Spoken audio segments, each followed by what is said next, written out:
Assalamualaikum warahmatullahi wabarakatuh. Selamat siang, shalom, salam sejahtera bagi kita semua. Om Swastiastu, Namo Buddhaya, salam kebajikan. Suara saya cukup keras kan ya? Keras ya? Ngeri kalau di depannya Pak Sekjen ini, ngeri saya. Yang saya hormati Dr. Hasim Syari, Ketua KPU, Pak Rahmat, Ketua Bawaslu, orang-orang penting semua, dan tentu para anggota, perwakilan dari Sekretariat Kabinet, perwakilan dari Kementerian Koordinator Bidang Politik, Hukum dan Keamanan, Kementerian Hukum dan HAM yang saya lihat, dan dari Kementerian Dalam Negeri. Tapi yang wabil khusus adalah para penentu kebijakan Indonesia masa depan, para pekerja partai, para petugas partai politik yang luar biasa. Terima kasih atas kehadirannya. Dan ini kali pertama mungkin dilakukan oleh Bappenas bekerjasama dengan KPU. Dan saya juga diberi tugas yang menurut saya luar biasa, lumayan beratnya. Partai politik, sebagaimana tadi disampaikan oleh Pak Ketua KPU, dalam konstitusi kita itu posisinya luar biasa strategisnya. Partai politiklah yang bisa mencalonkan presiden, wakil presiden, yang bisa membuat terbentuknya pemerintahan negara, eksekutif, legislatif, bahkan yudikatif, dan lembaga-lembaga negara lainnya. Jadi pentingnya luar biasa. Tanpa partai politik, menurut Undang-Undang Dasar kita, boleh dikatakan negara itu nggak ada pakunya. Jadi karena itu betapa pentingnya seluruh para kader partai politik itu bisa setidak-tidaknya dengan norma dan nilai-nilai dan keyakinan dan idealisme yang diperjuangkan dalam rangka membawa Indonesia ini lebih baik itu dijaga dengan ketat. Kami di Bappenas ini melaksanakan tugas konstitusional juga yang diperintah oleh undang-undang, dalam hal ini Undang-Undang Sistem Perencanaan Pembangunan Nasional. Dan kemudian untuk pertama kali berdasarkan Undang-Undang Sistem Perencanaan Pembangunan Nasional itu, pada waktu itu saya bersama Pak Hasto menyusun Undang-Undang Rencana Pembangunan Jangka Panjang Nasional 2005-2024. Kalau Pak Hasto nggak banyak mangkir pasti ingat itu. Sayangnya Pak Didi nggak ada. Nanti yang berikutnya ada Pak Dolfi yang meneruskan. Jadi, dan pada waktu itu, waktu kita menyusun RPJPN pada waktu itu, tahunnya sudah kelewatan. Ditandatangani oleh Pak SBY itu kalau nggak salah tahun 2007. Undang-Undang nomor 25 atau 17 mengenai rencana pembangunan jangka panjang nasional. Dan karena untuk pertama kali disusun setelah reformasi pada waktu itu, rencana pembangunan jangka panjang nasional itu lebih banyak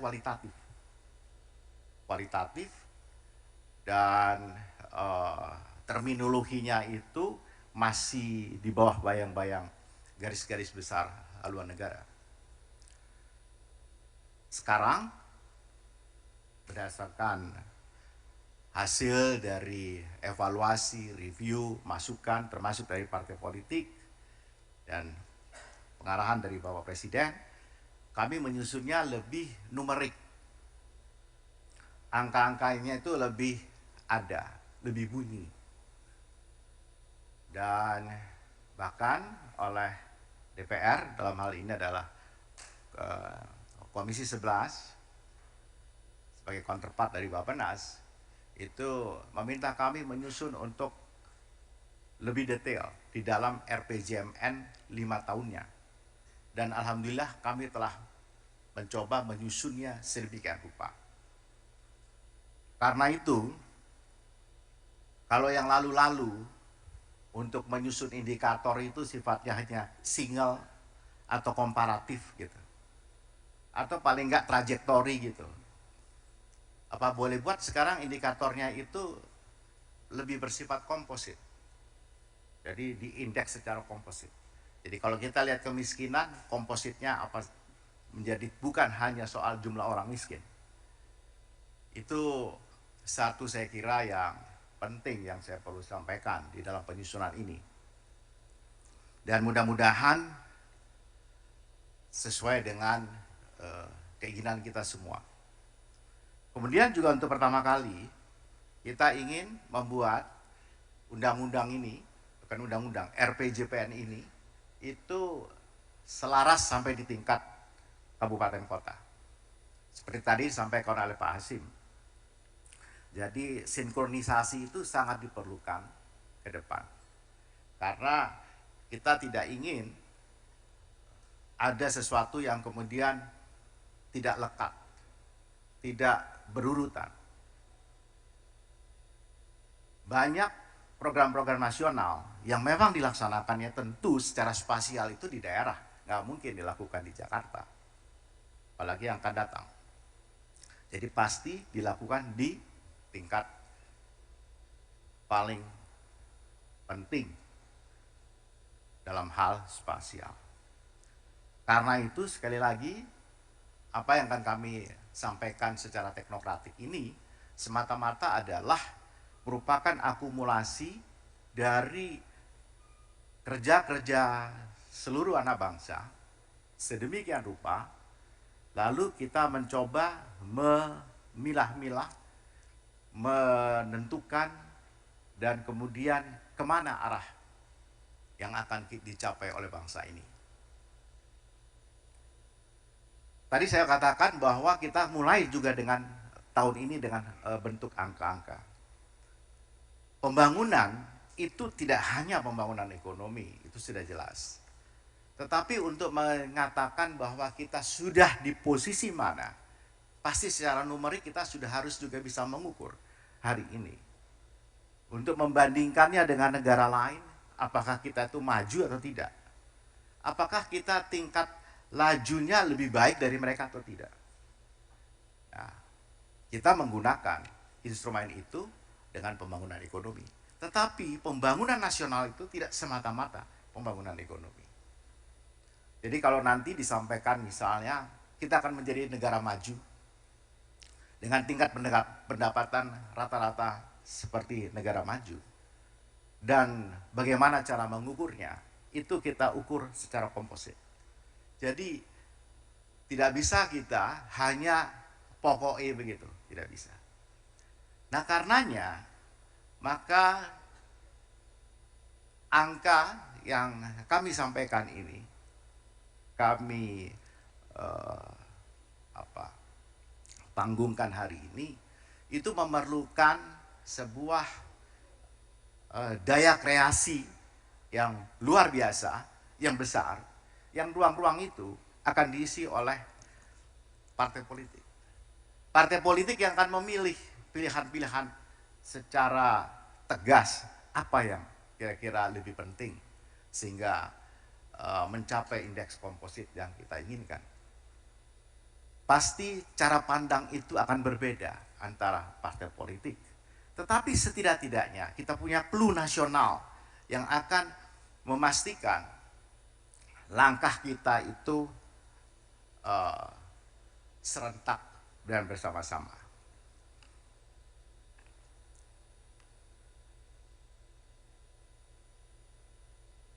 RPJPN 2025-2045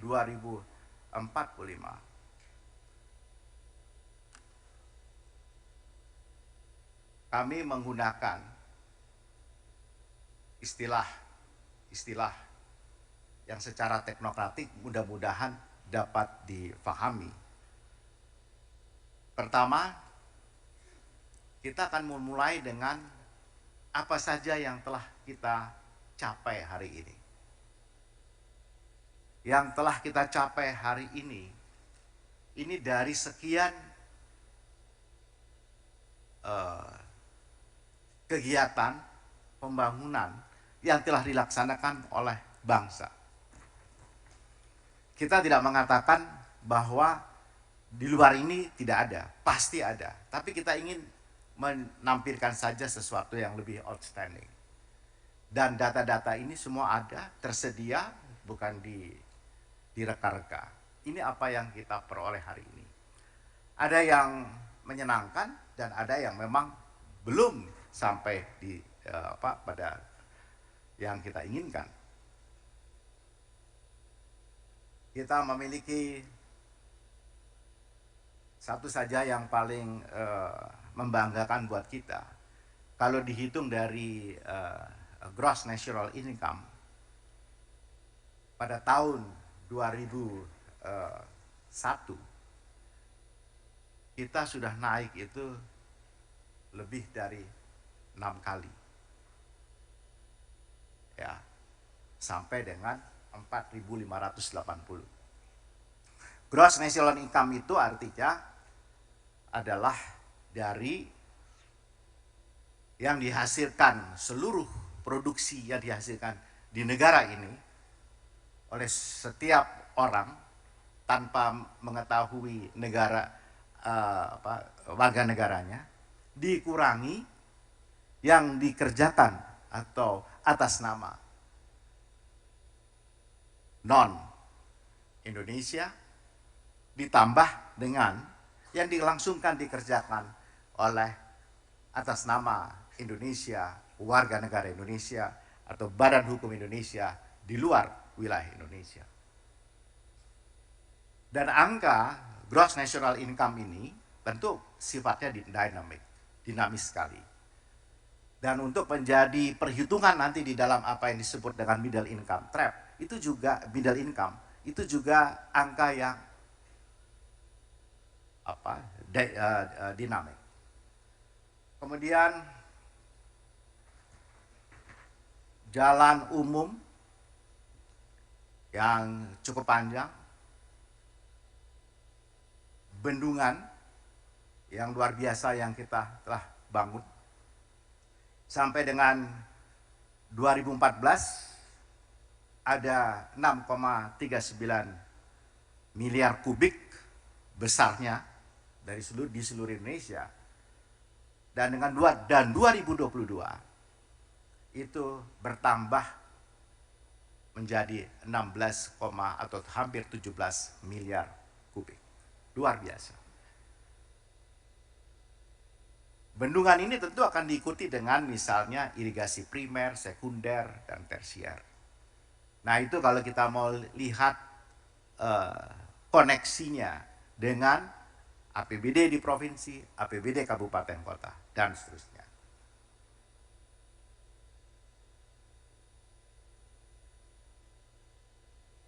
Next. Dan kita tentu tidak ada di dalam ruang yang sendiri. Kita di sebuah ruangan, sebuah bola bumi yang bergerak juga secara dinamik. Yang pertama yang saya ingin sampaikan adalah soal jumlah penduduk. Jumlah penduduk Indonesia tahun 2045 perhitungannya kira-kira sekitar 326 atau 330 juta. Tingkat total fertility rate kita itu cenderung turun, sehingga pada tahun itu Indonesia mungkin akan bergeser dari sisi jumlah penduduk dari yang hari ini keempat menjadi keenam. Yang kelima, yang keempat dan kelima itu akan diisi oleh yang sudah dekat dengan kita sekarang itu adalah Nigeria. Nigeria dan kemudian Pakistan. Jadi kalau kita lihat dari sisi itu. Bahkan kalau kita coba amati sekarang, itu diperkirakan nanti pada tahun 2035 atau sampai tahun 2040 dari 10 atau ya 10 orang atau 100 orang yang berjalan di muka bumi itu, kalau hari ini 56 orang Asia, yang akan datang itu 40 dari Afrika. Jadi akan lebih banyak orang dari Afrika. Jadi kalau kita sudah mulai melihat ke benua Afrika itu, karena demografinya luar biasa. Kita juga bisa lihat di Eropa hampir banyak sekali warga negara yang juga berasal dari warga negara dari daerah Afrika. Kekayaan alam kita luar biasa, dan Bung Karno mengatakan jangan melihat Nusantara itu pulau-pulau yang dipisahkan oleh laut. Tidak. Kita disatukan oleh samudra. Gitu Bung Karno ingatkan kita. Sehingga cara memandangnya itu menjadi berbeda. Cara memandangnya bukan memandang kontinental ansih gitu kata Bung Karno. Tapi kita harus melihatnya itu maritim. Atas gagasan yang luar biasa itu, maka Juanda berjuang. Dan Juanda berjuang melihat landasan kontinen yang kemudian diperjuangkan secara estafet sampai di Pak Muchtar Kusumatmaja. Maka kemudian landasan kontinen Indonesia itu diakui secara internasional.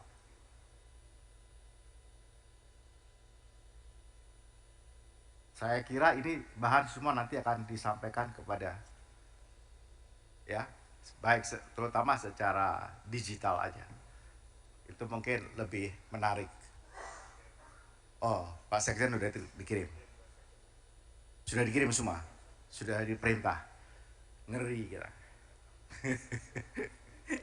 Kalau begitu saya berhenti di sini aja, Pak. Karena kadang-kadang lebih menarik saya bicara dengan Pak Sekjen ini 3 jam dalam perjalanan daripada kita bicara ini. Itu ya Pak Sekjen. Next. Judul dari Visi Indonesia Emas 2045 adalah Negara Nusantara Berdaulat, Maju dan Berkelanjutan. Ini yang di launch oleh Bapak Presiden pada tanggal 16 Juni 2023 ini. Negara Nusantara adalah negara kepulauan yang memiliki sebuah ketangguhan politik, ekonomi, keamanan sosial, budaya, peradaban yang maju, berdaulat, ya, dan berkelanjutan. Dengan tema besar ini, tema ini sebenarnya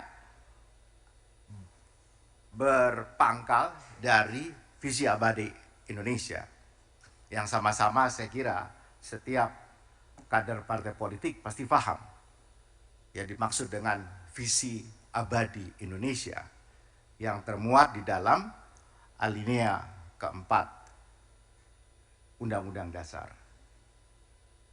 Tapi kalau kita lihat dari pembukaan itu secara utuh, itu kunci pertamanya adalah di alinea pertama. Di alinea pertama itu adalah di mana kita menolak segala bentuk kolonialisme, menolak segala hal yang bertentangan dengan hak-hak asasi manusia. Karena dengan dua itu keadilan dapat ditegakkan di muka bumi. Kemudian menghargai seluruh perjuangan rakyat Indonesia bahwa kemerdekaan itu tidak ujuk-ujuk. Dia antarkan sampai ke pintu gerbang. Dan kemudian baru alinea ketiga menyatakan merdeka. Karena bersyukur. Baru karena sebagai negara bangsa yang merdeka, dibentuklah susunan pemerintahan berdasarkan yang kita bunyikan di alinea 4. Jadi kalau kita semua saya kira pasti paham, sebuah negara bangsa itu ada, eksis, diakui oleh dunia. Pertama tentu karena ada wilayahnya. Yang kedua karena ada masyarakat bangsa. Kemudian yang ketiga itu ada pemerintahannya. Dan yang keempat ada konstitusi yang dipegang menjadi sebuah sosial kontrak yang punya basis politik formal, yang diakui, diterima oleh semua, dan pengakuan internasional. Nah, tadi disampaikan oleh Pak Hasim, untuk pertama kali setelah amandemen Undang-Undang Dasar, ada 2 lembaga yang disebut di dalam Undang-Undang Dasar kita. Pertama adalah partai politik, yang kedua adalah Komisi Pemilihan Umum untuk dalam hal menyelenggarakan pemilihan umum. Itu luar biasa apa yang kita sampaikan. Jadi negara yang demokratis itu kita laksanakan secara konstitusional.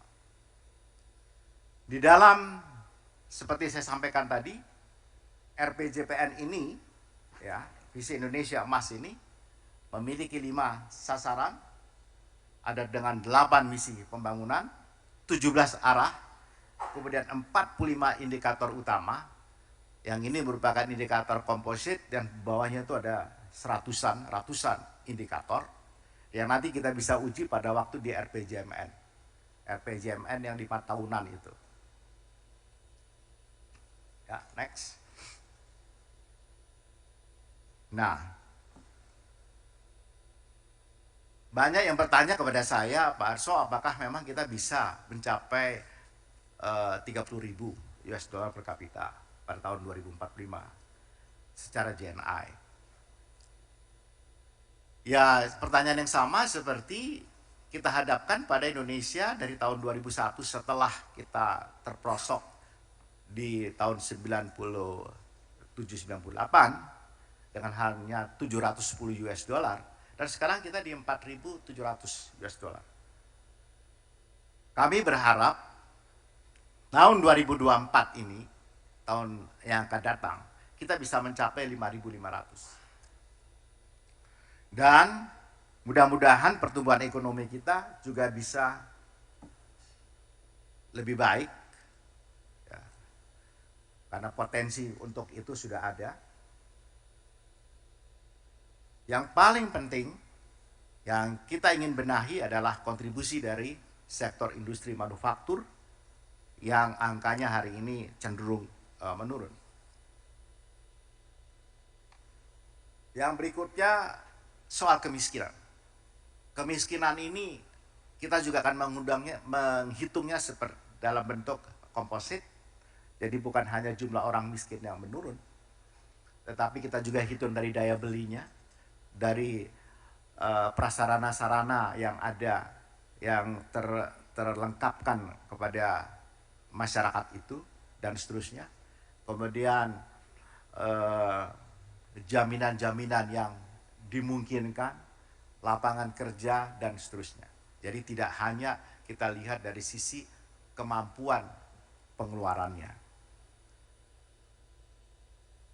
Mudah-mudahan kita juga bisa memperbaiki rasio Gini kita sehingga ketimpangan itu bisa lebih mampu kita atasi, pemerataan kita bisa capai.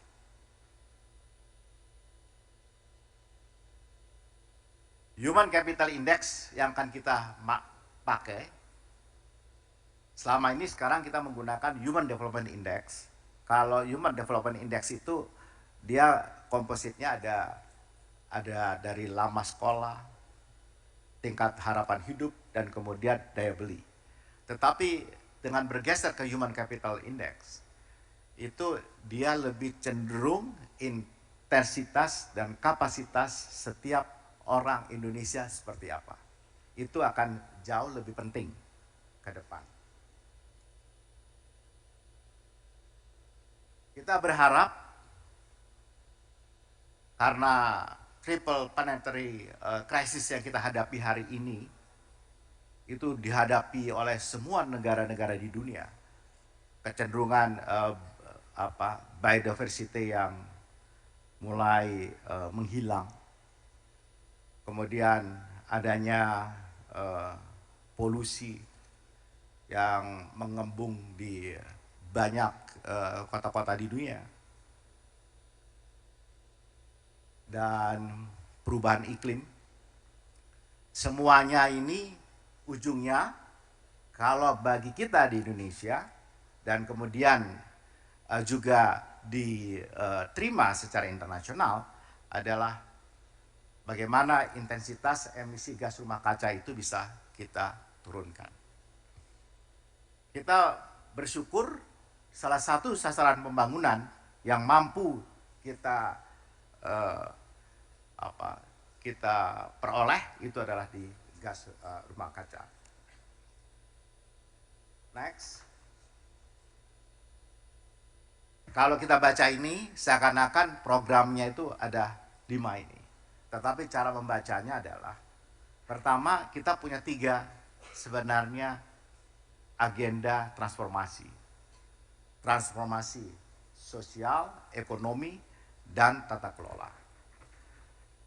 3 transformasi itu bisa bekerja menurut kondisi sine qua non-nya kalau ada landasan keempat dan kelima dan didukung dengan kerangka implementasi yang 6, 7, 8. Jadi transformasi itu tidak bisa ada, tidak bisa bergerak tanpa adanya 4, 5, 6, 7, 8. Transformasi ekonomi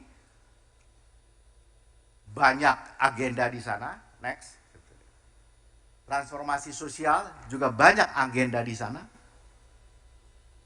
Dan yang menjadi kerangka implementasi dan juga basicnya itu tentu masing-masing, seperti saya ingatkan kembali bahwa ini nanti juga ada indikatornya dan kemudian ada indikator kompositnya, dan itu akan kita kejar. Contoh misalnya mengenai indeks persepsi tentang korupsi. Itu tidak bisa hanya berdiri sendiri. Termasuk nanti misalnya dengan sistem tata kelola yang lebih baik.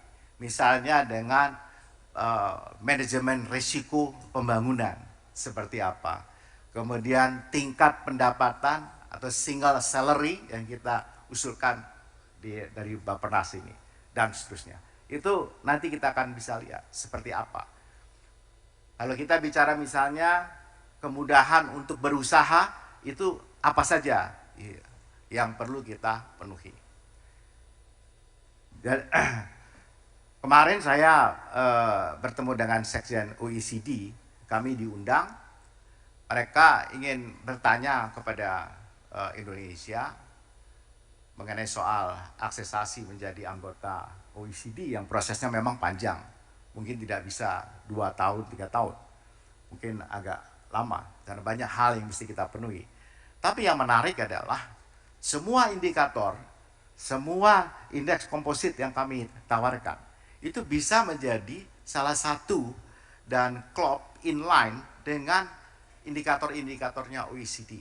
Persyaratan-persyaratan menjadi negara maju. Mudah-mudahan kita bisa cepat untuk mencapai itu. Seperti tadi saya sampaikan, kalau kita bisa dari 710 menjadi 4.700 dalam waktu 21 tahun, 22 tahun.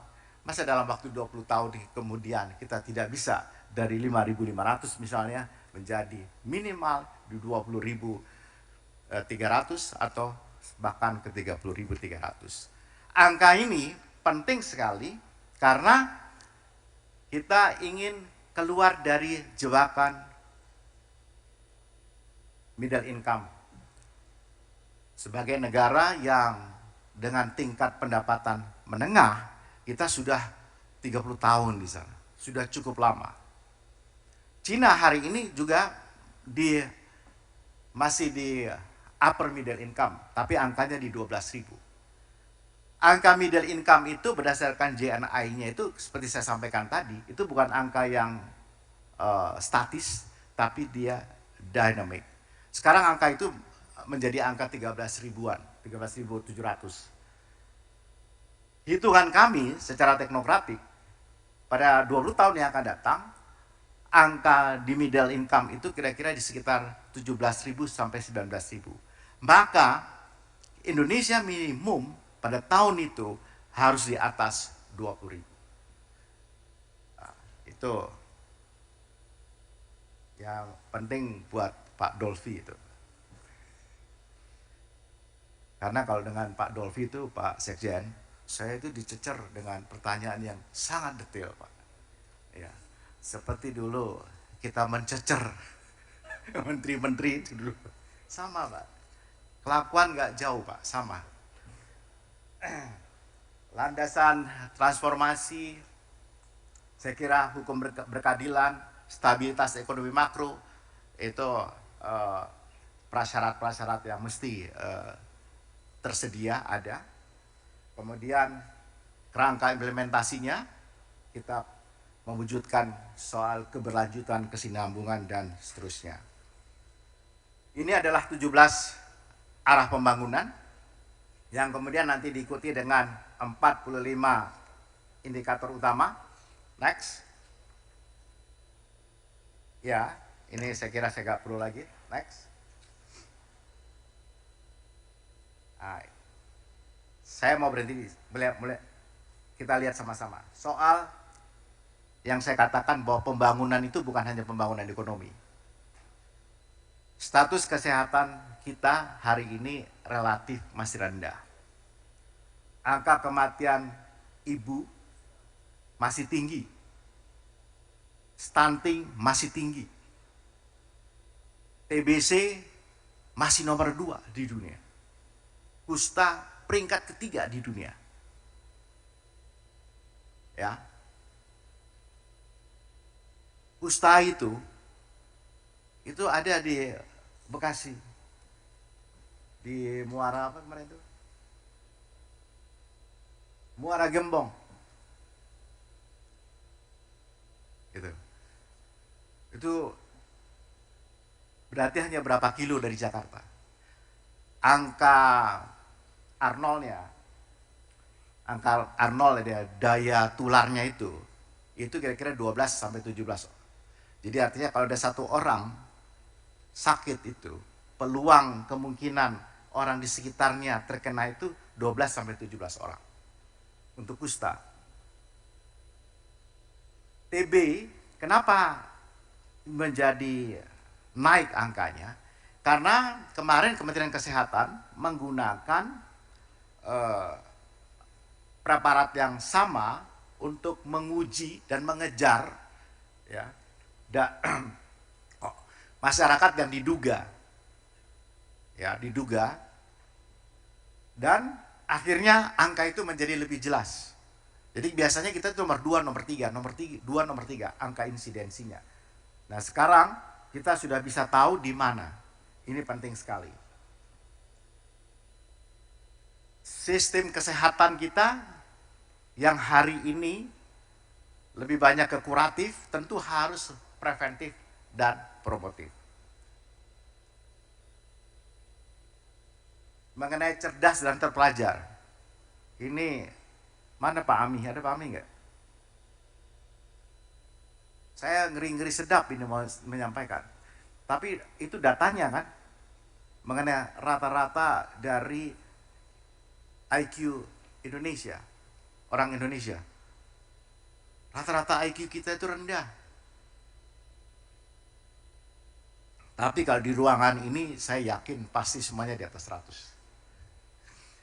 Ya, soalnya para penentu bangsa ke depan nggak mungkin, apalagi data Dr. Amir Uskara, Dr.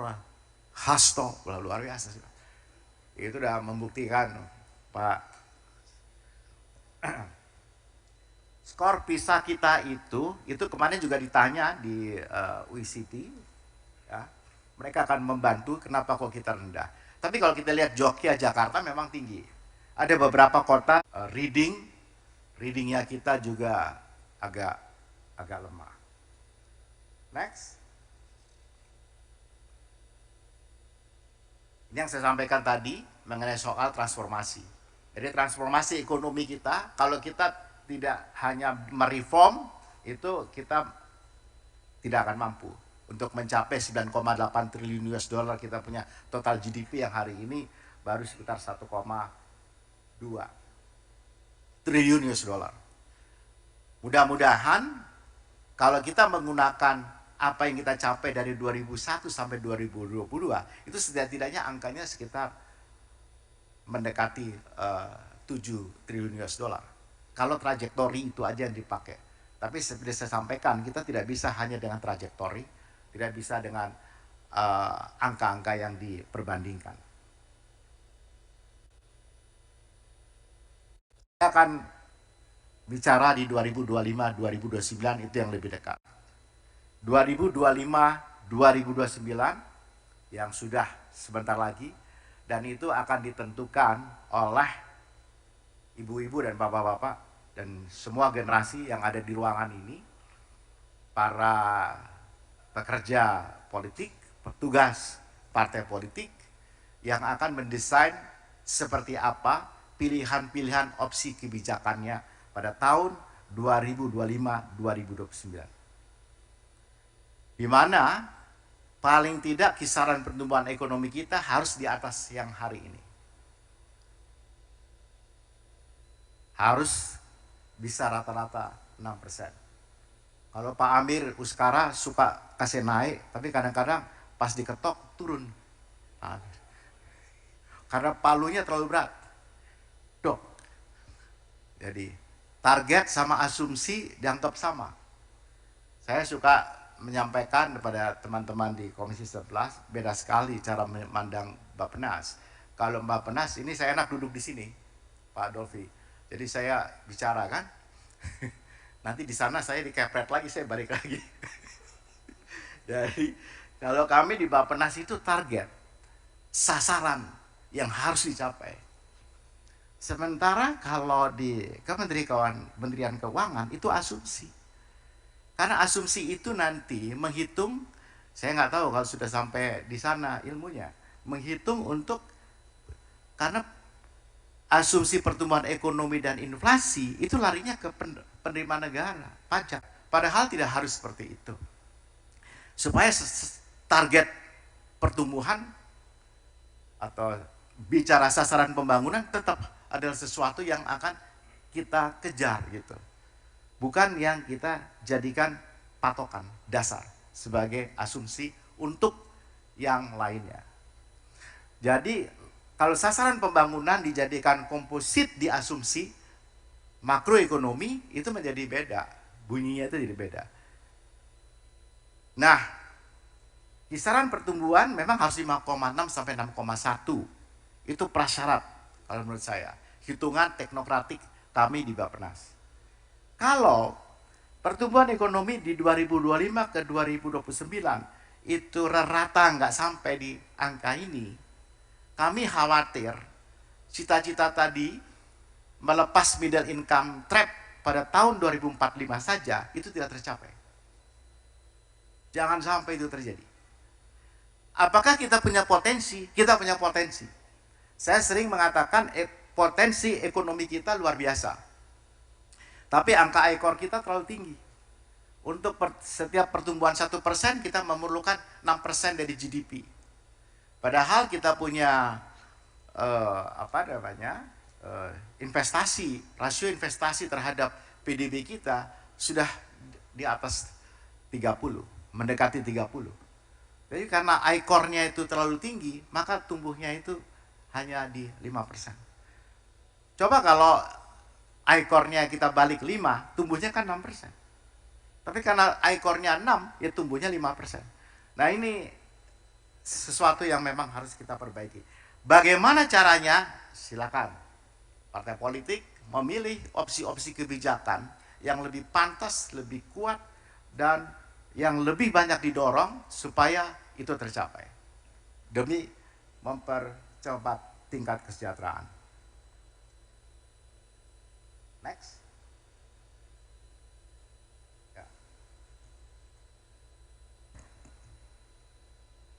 Regulasi kita memang regulasi yang memerlukan, yang terakhir, bagian terakhir yang saya sampaikan, regulasi dalam hal tata kelola ini penting sekali.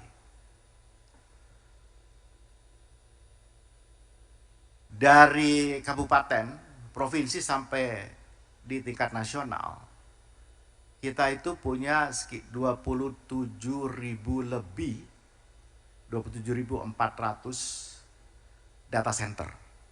Data center. Bayangkan bagaimana kita bisa mengatakan datanya si A lebih baik dari datanya si B. Siapa yang datanya itu punya integritas.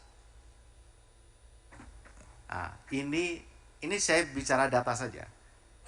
Karena itu kenapa kita ingin punya satu data Indonesia dan kita punya pusat data Indonesia secara infrastruktur. Database infrastruktur kita sekarang sedang dibangun, tapi ya maaf kemarin ada masalah sehingga agak terhenti. Nah kalau itu kita sudah punya dan kemudian kita bisa membuat data kita itu interoperability-nya itu jadi lebih baik untuk semua KL dan kemudian sampai di daerah, maka kita bisa punya angka yang sama. Cara-cara perhitungan dan kemudian cara memasukkan, seperti kita menghitung stunting. Sering teman-teman di daerah itu menghitung stunting itu keliru. Ketika seorang balita begitu di atas 5 tahun, karena dia dianggap sudah 5 tahun plus 1 hari, meskipun dia masih stunting, keluar dia dari cakupan yang terkena stunting. Berkurang jumlahnya. Penyebutnya berkurang, pembilangnya berkurang, lalu datang rombongan yang baru lebih sedikit. Lebih sedikit ditambahkan, jadi mengecil. Secara kumulatif ini keliru. Salah satunya itu bupatinya temannya Pak Amir yang memberikan data itu. Ya. Jadi datanya begini, terus dia langsung dengan bangga mengatakan dari 30-an menjadi 8%. Tunggu dulu. Ini nggak mudeng, ya kan? Kalau orang yang berhitung nggak mungkin itu dalam waktu 2 tahun 3 tahun bisa loncat seperti itu, nggak mungkin. Dari mana itu? Nggak masuk akal. Hanya karena supaya bisa mendapatkan benefit dari pemerintah pusat. Jadi hal-hal semacam ini kalau partai politik juga bisa menjelaskan sampai di tingkat bawah, dan seluruh kader-kader politik, kader-kader bangsa itu sampai di bawah bisa menjelaskan ini, itu keren banget menurut saya. Jadi kita bisa menjelaskan bahayanya TB, bahayanya kusta, dan kemudian stunting. Karena stunting itu kalau terbawa terus, WHO mensyaratkan harus di bawah 20%. Masa kita kalah dengan Bangladesh misalnya, yang sudah mendekati di bawah 20%. Jadi kita harus lebih baik sekali. Dan intervensinya sederhana sekali, ibu-ibu dan bapak-bapak. Saya pernah sampaikan ini pada Bapak Presiden pada waktu itu. Itu bagi remaja-remaja, terutama perempuan yang baru mau menikah, itu harus dijaga. Pertama adalah HB-nya. Ini berdasarkan pengalaman Pak Asto. Pengalaman juga. Jadi HB-nya itu mesti benar. Ya, HB perempuan harus di atas 12. Begitu menikah itu HB-nya benar-benar harus dihitung.